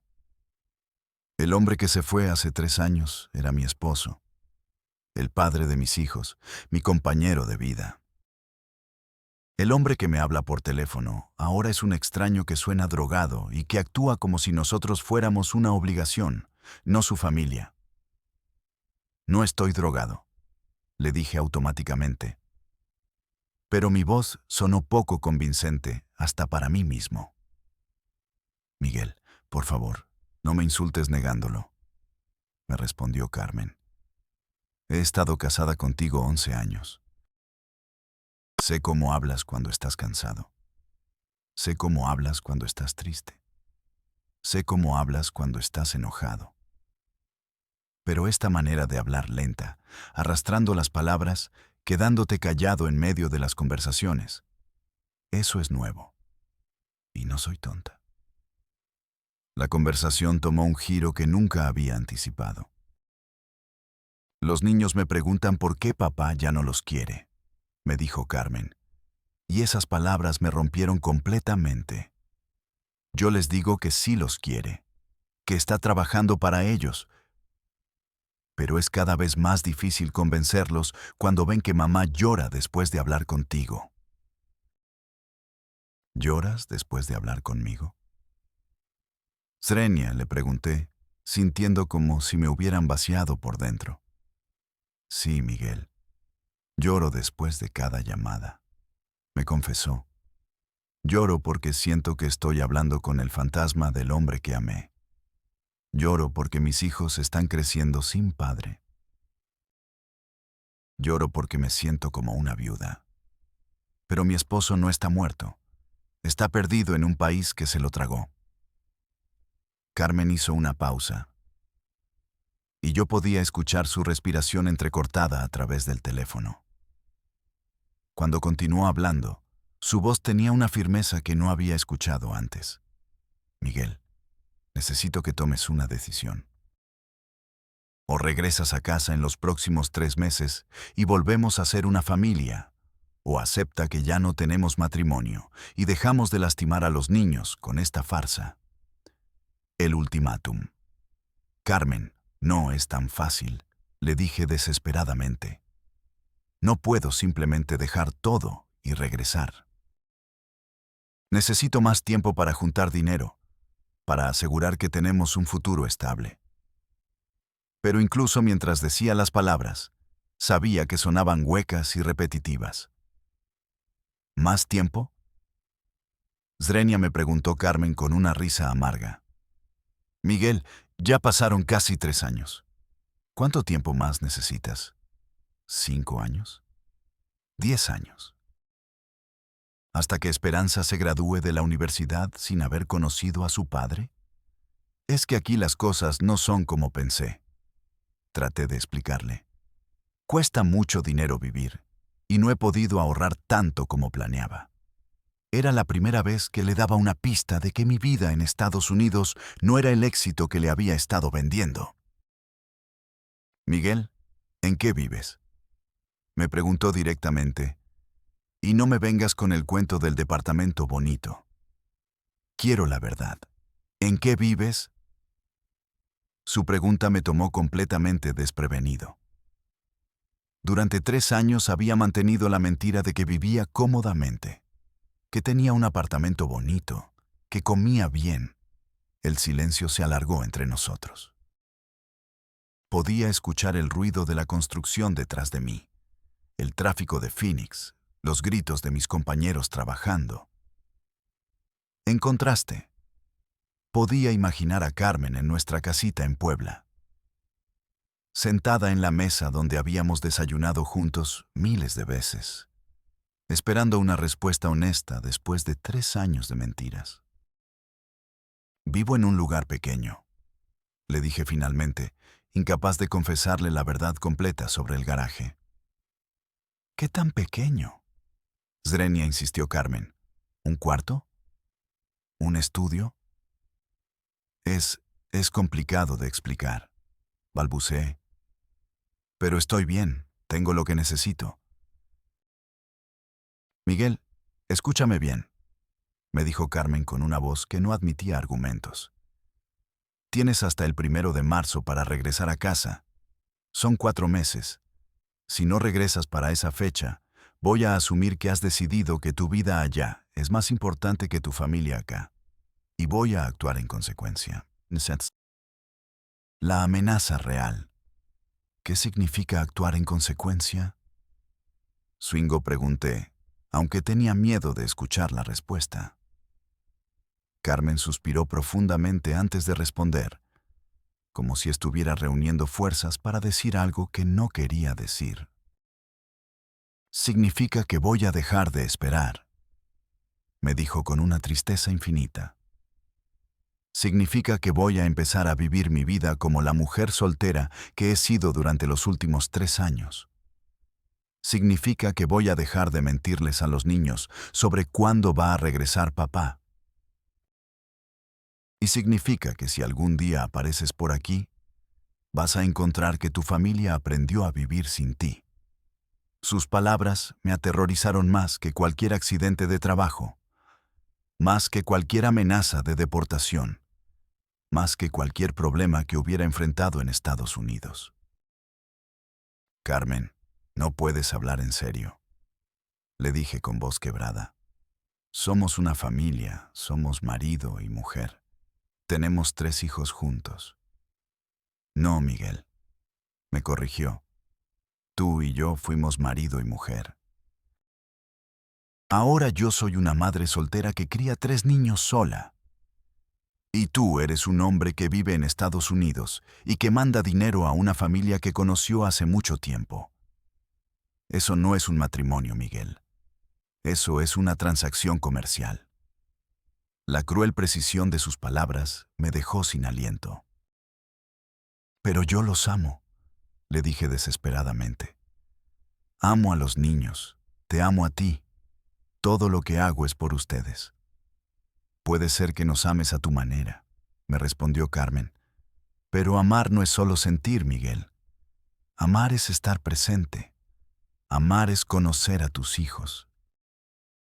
Amar es ser parte de la vida diaria de tu familia.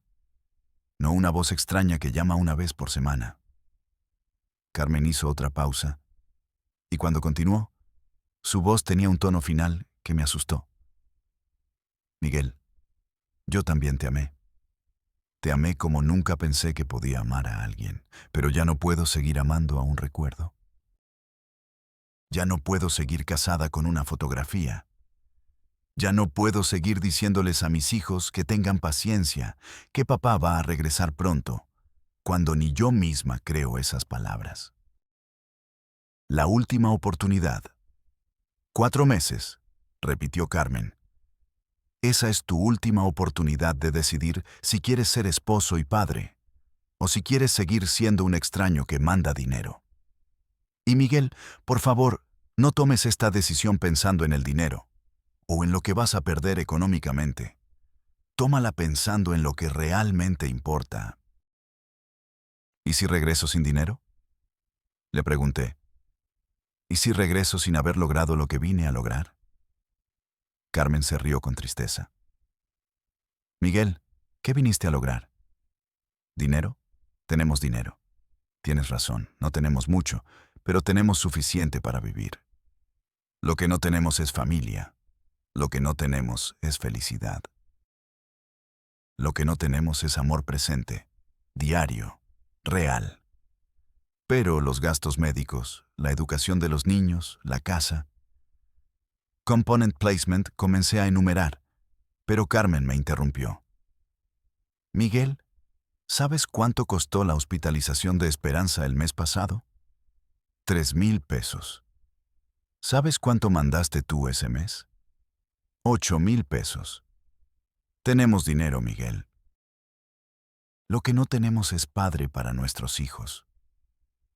La conversación había durado más de 1 hora, y yo sentía como si hubiera corrido un maratón. Toda mi visión de los últimos 3 años, toda la justificación de mi sacrificio, toda la narrativa heroica que me había contado a mí mismo, se había derrumbado en 1 hora de honestidad brutal. 4 meses, me dijo Carmen por última vez. Piénsalo bien, Miguel. Esta es la última vez que vamos a tener esta conversación. La próxima vez que hablemos, espero que me digas cuándo llega tu vuelo, o espero que me digas adiós para siempre. Colgó el teléfono, y yo me quedé sentado en el borde de la construcción con el celular en la mano, sintiendo como si todo mi mundo se hubiera terminado. A mi alrededor, la vida continuaba. Mis compañeros trabajando, los carros pasando, el sol brillando en el cielo de Arizona, pero para mí, el mundo se había detenido completamente. Parte 9. La decisión y el camino de regreso. Las 2 semanas de reflexión. Después de la llamada con Carmen, caí en el período más oscuro de mi vida. Durante 2 semanas, funcioné como un zombi. Trabajaba durante el día sin pensar. Regresaba al garaje por las noches y me quedaba despierto hasta la madrugada mirando el techo y pensando en las palabras de Carmen. Por primera vez en 3 años, no llamé a casa durante esas 2 semanas. No porque no quisiera, sino porque no sabía qué decir. Cada vez que marcaba el número, colgaba antes de que contestaran. ¿Qué les iba a decir? ¿Qué estaba pensando en regresar? ¿Que tal vez había cometido el error más grande de mi vida al venirme al norte? Don Roberto notó mi estado de ánimo y trató de ayudarme a su manera. Miguel, ¿qué tienes? Component placement me preguntaba. Andas muy callado, más callado de lo normal. Le conté parte de mi situación, sin entrar en todos los detalles dolorosos.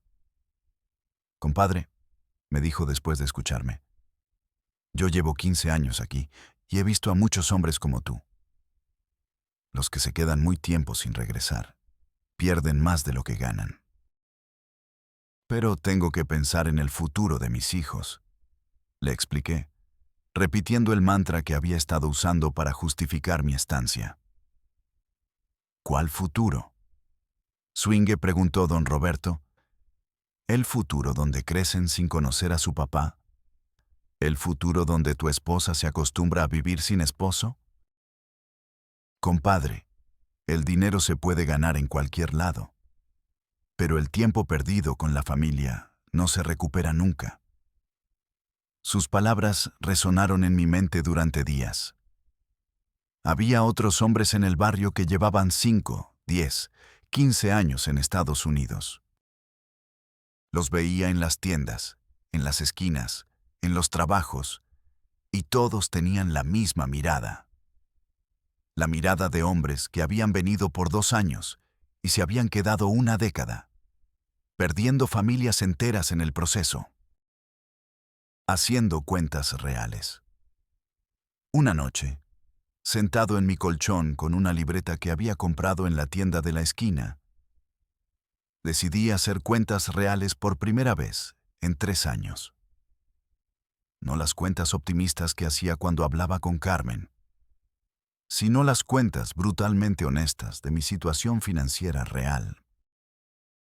En 3 años, había ganado aproximadamente $90,000. Sonaba como una fortuna comparado con lo que ganaba en México. Pero cuando analicé los gastos reales, la realidad era diferente. Había enviado a Carmen $60,000, que en pesos mexicanos habían sido suficientes para vivir cómodamente y tener algunos ahorros. Pero los otros $30,000 se habían esfumado en mis gastos básicos de supervivencia. Renta del garaje, comida mínima, ropa de trabajo, medicinas, transporte, llamadas telefónicas. Viviendo como un animal, comiendo una vez al día, durmiendo en el suelo, sin ningún tipo de lujo o entretenimiento, había gastado $10,000 al año solo para sobrevivir. Al ritmo que iba, si me quedaba otros 3 años, podría enviar otros $60,000 a casa. Pero el costo sería terminar de perder a mi familia completamente, destruir mi salud física y mental, y probablemente desarrollar una adicción a las pastillas que podría matarme. En México, con los $60,000 que ya había enviado, mi familia tenía suficiente dinero para comprar un terreno pequeño, construir una casa sencilla y poner un negocio familiar. Era más dinero del que había tenido en toda mi vida anterior. ¿Valía la pena sacrificar 6 años más de vida familiar por tener más dinero en el banco? La conversación con Joaquín, mi compañero de trabajo de Michoacán, había estado en Estados Unidos durante 5 años. Una tarde, mientras descansábamos durante el almuerzo, decidí preguntarle sobre su experiencia. Joaquín, ¿tú crees que valió la pena venirse al norte? Zrenia, le pregunté directamente. Joaquín masticó su sándwich en silencio durante varios minutos antes de responder. Miguel, eso es una pregunta muy cabrona, me dijo finalmente. Porque la respuesta cambia cada día. Económicamente, sí valió la pena. Mi familia en Michoacán vive mejor que antes. Mis hijos van a escuelas privadas. Tenemos una casa bonita. Pero... Zrenia, le dije, sintiendo que había más en su respuesta. Pero mi hijo mayor ya tiene 18 años, continuó Joaquín. Y cuando hablo con él por teléfono, siento que estoy hablando con un extraño. No sabe nada de mí. Yo no sé nada de él. Mi esposa me dice que cuando era adolescente me odiaba por haberme ido, y que ahora simplemente ya no le importo. Joaquín tomó un trago de su botella de agua antes de continuar. El hijo menor tiene 10 años y me dice papá cuando hablo por teléfono, pero es solo una palabra para él. La última vez que fui a México, hace 2 años, se escondió detrás de su mamá porque yo era un extraño en su casa. ¿Y tu esposa? Zrenia, le pregunté. Mi esposa es una santa, me respondió. Me ha esperado 5 años, cuida a los niños, administra el dinero que le mando, mantiene la casa. Pero cuando estoy con ella, siento que somos como 2 extraños que comparten el mismo apellido. Ya no sabemos cómo hablar el uno con el otro sobre cosas que no sean dinero y obligaciones. Sus palabras fueron como una profecía de lo que me esperaba si me quedaba en Estados Unidos. ¿Vas a regresar? Zrenia, le pregunté. El próximo año, me dijo, cuando termine de pagar la casa. Pero tengo miedo de que ya sea demasiado tarde, de que ya seamos extraños para siempre. La llamada de decisión. Después de 15 días sin hablar con Carmen, Finalmente reuní el coraje para llamarla. Era un domingo por la noche, hora en que sabía que los niños estarían dormidos y podríamos hablar sin interrupciones. Mi corazón latía tan fuerte cuando marqué el número que pensé que iba a tener un ataque cardíaco. Hola, me contestó Carmen con voz neutra, sin el cariño que había caracterizado nuestras conversaciones durante 11 años de matrimonio. Hola, mi amor, le dije, y después agregué rápidamente. Perdón por no haber llamado. He estado pensando mucho en nuestra conversación. ¿Y? Mate Swing preguntó simplemente. No había acusaciones. No había reproches. Solo una pregunta directa que requería una respuesta directa. Carmen, quiero regresar a casa, le dije con voz quebrada. Ya no aguanto estar lejos de ustedes. Ya no aguanto esta vida. El silencio del otro lado del teléfono duró una eternidad. Cuando Carmen financió el teléfono, escuché un suspiro profundo, como si por fin tras meses de tensión, soltara una carga que había llevado demasiado tiempo sola. ¿De verdad, Miguel?, me dijo con la voz estremecida, entre lágrimas que trató de contener. Porque si dices que vas a regresar y luego no lo haces, esta vez no voy a esperarte más. De verdad, Carmen, le respondí. Ya lo decidí. No me importa si llego sin un peso. Lo que quiero es estar ahí, criar a mis hijos, verte a los ojos todos los días. Quiero recuperar lo que esta distancia nos quitó. No sé cuánto tiempo estuvimos callados, solo oyendo la respiración del otro al teléfono. Por fin ella rompió el silencio. Los niños te están esperando, Miguel, y yo también. Sentí como algo dentro de mí se acomodaba, por fin, después de años de ruido interno y remordimientos. Lloré en silencio, sin vergüenza, como cuando era niño y mi madre me abrazaba después de una pesadilla. Carmen no dijo nada más, pero me dejó escuchar las voces de los niños dormidos de fondo y sus risas en sueños.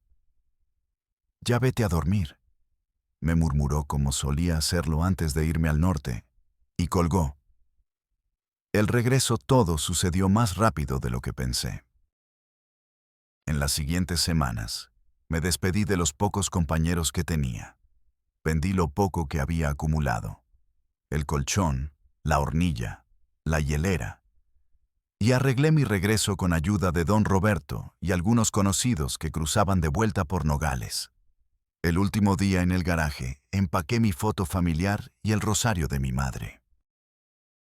Me quedé parado en la puerta metálica, respirando por última vez ese aire frío mezclado con el olor a aceite y soledad, recordando las noches interminables sobre el piso, las veces que casi me venció la desesperanza. Agradecí en silencio haber sobrevivido y haber conseguido, pese a todo, proteger a los que más amaba. El camino de regreso fue igual de precario, pero esta vez no tenía miedo. Cada kilómetro era una cuenta pendiente saldada: el río, las casas de seguridad, la espera en la frontera. Mi corazón solo repetía: falta poco, falta poco. Llegué de madrugada al pueblo de Puebla. El aire olía a tierra mojada, a leña, a pan recién horneado. Caminé hasta la casa de mis padres. Apreté el portón oxidado con manos temblorosas. Carmen abrió la puerta como si me hubiera estado esperando despierta desde hacía meses. No dijo nada. Solo se lanzó a mis brazos, fuerte, segura, como si tuviera miedo de que me desvaneciera otra vez. Sentí el calor de su cuerpo, el temblor de su llanto. Los niños se despertaron con el ruido, y al verme no dijeron nada. Solo corrieron a abrazarme mientras yo me arrodillaba, besando sus cabezas, oliendo la mezcla de champú barato, tierra y tortillas que los hacía inconfundiblemente míos. Nuevos comienzos, Los días siguientes fueron difíciles, pero also hermosos. Reaprender a ser familia, a mirarnos de frente, a vivir sin la urgencia de quien sobrevive. Empecé a trabajar en lo que saliera. Albañilería, ayudante en talleres, vendiendo en la plaza. Mucho menos dinero que en el norte, pero infinitamente más vida. Los niños volvieron a tener papá, Carmen a tener marido, yo a tener un propósito más grande que las remesas. A veces, cuando el dinero escasea y el miedo al futuro me muerde otra vez, me viene a la cabeza la tentación del norte. Pero miro a mis hijos dormir juntos, a Carmen reír en la cocina, y recuerdo el dolor del garaje, el frío que nunca se va del todo de los huesos, la soledad que te puede convertir en sombra. Y sé que aunque no tengo mucho, tengo todo lo que importa. La lección para quien me escucha. Si has llegado hasta aquí, amigo, déjame decirte algo de corazón a corazón. Por años creí que el amor se medía en billetes, que la mejor manera de ser hombre era sacrificando todo para mandar dinero a mi gente. Hoy lo que sé es que el tiempo no regresa, que los hijos crecen aunque tú no estés, que la soledad destruye más familias que la pobreza. Si puedes quedarte, quédate. Si tienes que irte, no te pierdas de ellos. Habla, escucha, vuelve en cuanto puedas. A todos los que me oyen, sean hombres o mujeres, migrantes o no, cuiden lo que de verdad importa. No permitan que los sueños de mejores oportunidades les arrebaten el presente. No se dejen engañar por el brillo de las cosas lejanas.